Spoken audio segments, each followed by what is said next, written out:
ഇടുക്കിയിൽ പൂപ്പാറയിൽ അനധികൃതമായി കയ്യേറിയ ഭൂമി റവന്യൂ വകുപ്പ് അല്പസമയത്തിനകം ഒഴിപ്പിക്കും എന്നാണ് അറിയാൻ കഴിഞ്ഞത്. പന്നിയാർപ്പുഴയും റോഡ് പുറമ്പോക്കും കയ്യേറിയ 56 കയ്യേറ്റങ്ങളാണ് ഒഴിപ്പിക്കുക. അതേസമയം തന്നെ ഒഴിപ്പിക്കൽ ചെറുക്കുമെന്നാണ് ആക്ഷൻ കൗൺസിൽ ചെയർമാനായ ബാബു വർഗീസ് അറിയിച്ചത്. ജെയിൻ എസ് രാജുവിലേക്ക് പോകുന്നു വിവരങ്ങളുമായിട്ട്. ജെയിൻ, ഈ 56 കയ്യേറ്റങ്ങളാണ് ഒഴിപ്പിക്കും എന്ന് പറഞ്ഞിരിക്കുന്നത്. ഈ ആക്ഷൻ കൗൺസിലിന്റെ തീരുമാനം, അവരുടെ നിലപാട് എന്തൊക്കെയാണ്? ഒപ്പം തന്നെ പ്രദേശത്ത് നിരോധനാജ്ഞയൊക്കെ പ്രഖ്യാപിച്ചിരിക്കുന്നു എന്നാണ് മനസ്സിലാക്കാൻ കഴിയുന്നതും.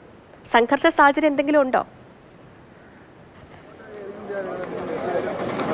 സേതു, തീർച്ചയായിട്ടും സംഘർഷ സാധ്യതയുണ്ട്. ഞാനിപ്പോൾ നിൽക്കുന്നതിന്റെ പിന്നിൽ കാണുന്ന ഈ നിരയിലുള്ള കെട്ടിടങ്ങൾ, ഇതിനപ്പുറത്തൊരു പുഴയുണ്ട്, പന്നിയാർ പുഴ. ആ പുഴയുടെ ഓരം കയ്യേറി നിർമ്മിച്ചു എന്നാണ് റവന്യൂ വകുപ്പ് കണ്ടെത്തിയിരിക്കുന്നത്.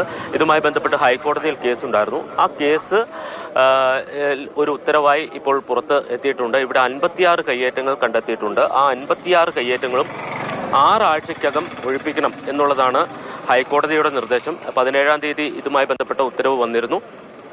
അതിനെ തുടർന്നാണ് ഇന്നിപ്പോൾ റവന്യൂ വകുപ്പ് നടപടി ആരംഭിച്ചിരിക്കുന്നത്. ഈ ആളുകളെ സംബന്ധിച്ച് പറയുകയാണെങ്കിൽ ഇവർ പറയുന്നത് ഇവർ ദീർഘനാളായിട്ട് ഇവിടെ കൃഷി ഇവിടെ താമസിക്കുകയും അതോടൊപ്പം തന്നെ അതിനോട് സമീപത്ത് ഒരു വ്യാപാര സ്ഥാപനങ്ങൾ നടത്തുകയും ചെയ്യുന്ന ആളുകളാണ്. അതുകൊണ്ട് തന്നെ ഇവർ ഇവിടെ നിന്ന് ഒഴിഞ്ഞു போகாൻ தயாரல்ல എന്നുള്ളതാണ്. உங்களுக்கு ஏதாவது நோட்டீஸ் கிடைச்சிருக்கா? நோட்டீஸ் எங்களுக்கு இதுவரைக்கும் கொடுக்கல சார். எங்களுக்கு தெரியவும் செய்யாது. நேற்றுக்கு தான் கொஞ்சம் ஃப்ரீ தான் வருது. எங்களுக்கு கொஞ்சம் தெரியும். നോട്ടീസ് എനിക്ക് വന്നത് தெரியாது. ഇവங்க தான் കടക്കാരവங்க. ഞങ്ങളിവിടെ 70 വർഷമായി ഞങ്ങളുടെ അച്ഛനമ്മമാരെല്ലാം വന്നിട്ട് ഞങ്ങളുടെ ജീവിത പ്രശ്നമാണിത്. ഈ ആനയിറങ്ങൽ ഡാം പോലും ഞങ്ങളുടെ കാരണന്മാർ വന്നതിൽ പിന്നെ അവിടെയെല്ലാം പണിക്ക് പോയിട്ടുണ്ട് ഞങ്ങളുടെ അച്ഛനമ്മമാർ. 5-6 മക്കളും 2 അച്ഛനും അമ്മയും 5-8 പേരടങ്ങുന്ന കുടുംബം അന്ന് ജീവിക്കാൻ നിവൃത്തിയില്ലാതെ ഒരു കുടില് കെട്ടി. അത് ഞങ്ങൾ വേറെ ഒന്നും ചെയ്തിട്ടില്ല. ഇവിടെ ഇതിൽ ഉപജീവനം നടത്തിക്കൊണ്ടിരിക്കുകയാണ്. എനിക്ക് എൻ്റെ ഭർത്താവും മരിച്ചു പോയിട്ട് 10 വർഷം കഴിഞ്ഞു. അങ്ങനെയെല്ലാം നമ്മൾ കാരണന്മാർ നമുക്ക് തന്നിട്ട് പോയതാണിത്.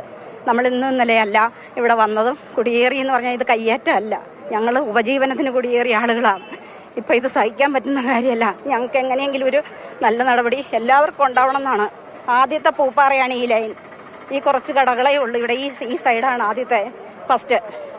ഒഴിപ്പിച്ചാൽ പിന്നെ നിങ്ങൾക്ക് എന്തെങ്കിലും താമസിക്കാനോ വരുമാന മാർഗമോ എന്തെങ്കിലും ഇല്ല. ഞങ്ങളുടെ ഉപജീവന മാർഗമേ ഇതാ. ഇത് 70 വർഷം മുന്നം അച്ഛനമ്മമാർ വന്ന് അവർ കുഞ്ഞു മക്കളെയും കൊണ്ട് ഇവിടെ വന്ന് ജനിച്ച പിള്ളേരുണ്ട്. അങ്ങനെയെല്ലാം ജീവിച്ചതാണിത്. നിങ്ങൾ എത്ര പേരുണ്ട് ഇവിടെ ഇങ്ങനെ നോട്ടീസ് അല്ലെങ്കിൽ ഒഴിപ്പിക്കാൻ ഭീഷണി 6 കുടുംബങ്ങള് നമുക്കിവിടെ അറിയാൻ സാധിച്ചിരിക്കുന്നത്.